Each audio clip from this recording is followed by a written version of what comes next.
Welcome to the podcast, where we take a deep dive into the mechanics behind a tennis-playing robot. Imagine this, a sleek, bipedal unitree G1, 29 degrees of freedom, standing on a tennis court. Yeah, that's quite a picture. Almost straight out of a sci-fi movie. Absolutely.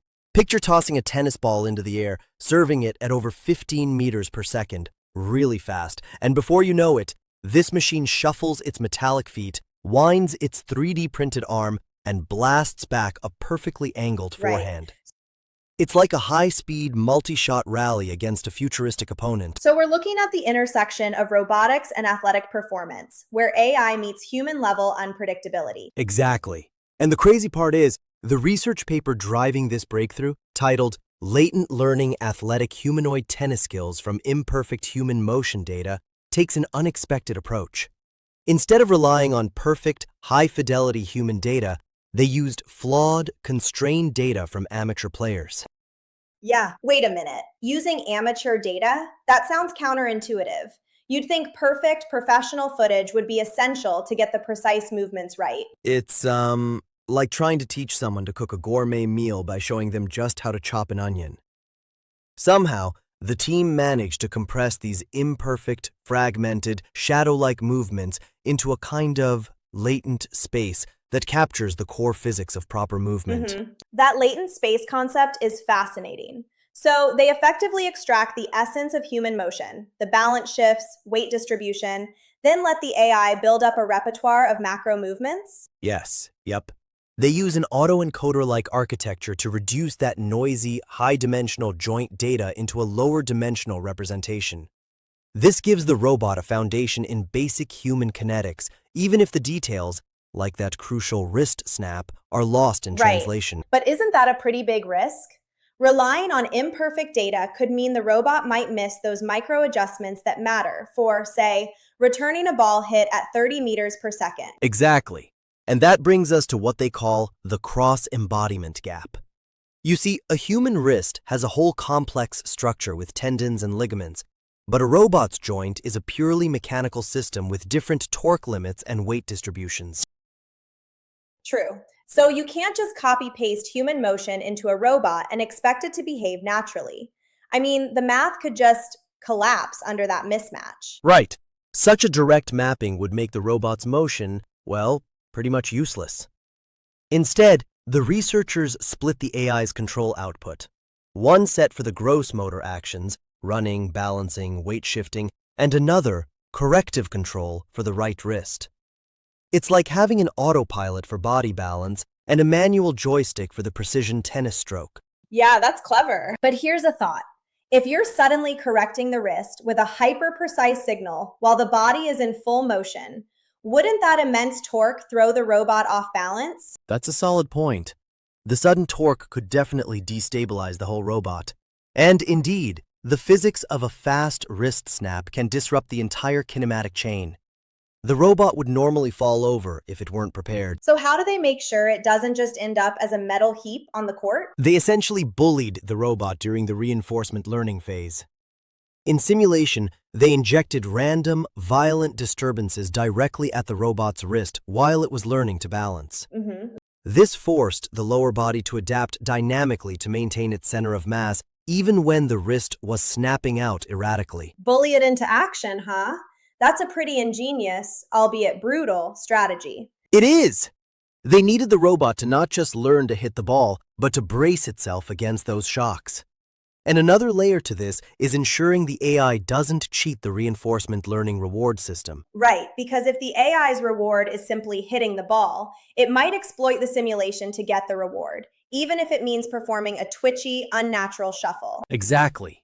Without constraints, the model could literally start vibrating or twitching between modes to maximize reward, which is not at all what you'd want in reality. So what's the remedy there? How do they keep the motion natural while still hitting that target? They introduced the latent action barrier, known as the L-Lab. This mechanism restricts the AI's exploration within the latent space by using the Mahalanobis distance to set adaptive boundaries. Right. Mahalanobis distance, huh? That's a smart move because it considers the variability in the human data rather than just the straight line distance between points. Yes, exactly. It measures how many standard deviations away a point is from the mean of the data distribution. So if the robot is in a stable state with low variance, the barrier tightens to stick closely to the human example. On the flip side, if the situation is volatile, like during a mid-air swing, the barrier relaxes, allowing a bit more freedom for micro-adjustments. Yeah, it's like adaptive guardrails. That really addresses the problem of robot twitch, ensuring that even when it makes those rapid adjustments, it does so within a natural mass-like framework and without damaging its hardware. Exactly.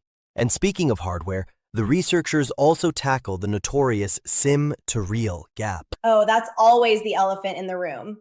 A robot that performs flawlessly in a pristine simulation often falters in the messy real world. Yeah. To bridge that, they employed dynamics randomization within a sophisticated physics simulator called Mujoko.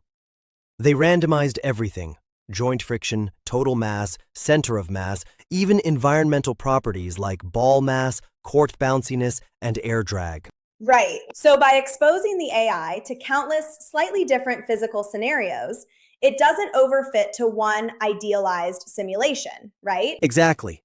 It learns to adapt on the fly to chaos, so when it finally steps onto a real, unpredictable court, it's robust enough to handle all the tiny variables that could otherwise send it off balance. That's like training in a gym where the floor is constantly shifting. You get prepared for literally anything. Yes, and then there's the challenge of perception. Tracking a tiny neon yellow tennis ball moving at 30 meters per second is no joke. The vision system had to handle motion blur, latency, and even minor errors that could translate to huge miscalculations in speed if taken from a single frame. Right. I guess that's why they used a 4-frame sliding window approach, averaging out the errors so that the calculated trajectory isn't all over the place. Exactly. It's like, squinting just enough to merge several blurry snapshots into a clear picture. This method smooths out erratic spikes and gives a reliable, calculable trajectory for the ball. Yeah, very cool. So, putting all these pieces together, latent space compression, action correction, adaptive boundaries, dynamics randomization, and robust perception.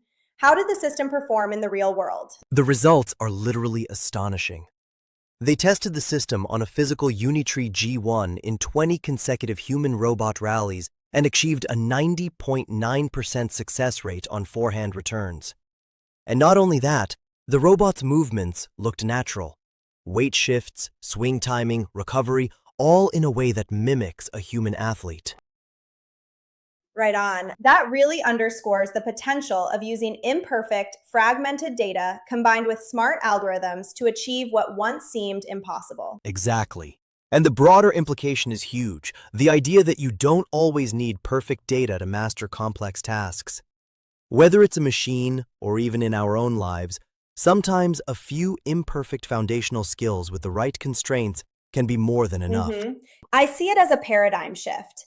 It's like you don't need that flawless roadmap, just enough guiding guardrails to steer you through chaos. Right. And before we wrap up, one final provocative thought. While this research focuses on a robot playing tennis against a human, the architecture easily scales to multi-agent reinforcement learning. Imagine millions of matches between physics-bound, superhuman neural networks in simulation. That would push the boundaries further. These simulated robots, free from human anatomical limits, might even develop entirely new tennis strokes, movements that no human could ever replicate. Exactly. It could revolutionize not just robotics, but also how human athletes approach their sports, using robot-generated biomechanics as inspiration for novel, impossible moves. Yeah, that's wild. It's a future where, on one hand, robots learn from imperfect human data, and on the other, humans might start studying robots to improve their own game. Right. The breakthrough isn't just about a machine playing tennis, it's about generalizing from incomplete experiences, evolving robust intelligence in both machines and humans. I love that perspective. It's a reminder that progress often comes from embracing imperfections rather than waiting for perfection. Exactly. From 5 hours of shadow swings in a room as tiny as a walk-in closet to a fully functional tennis match on a proper court, this research shows us that even fragmented data, when processed smartly, can lead to astonishing feats. Right. This has been one wild ride through the world of robotic tennis and AI-driven biomechanics. Thanks for taking us on this journey through theory and practice. Thank you.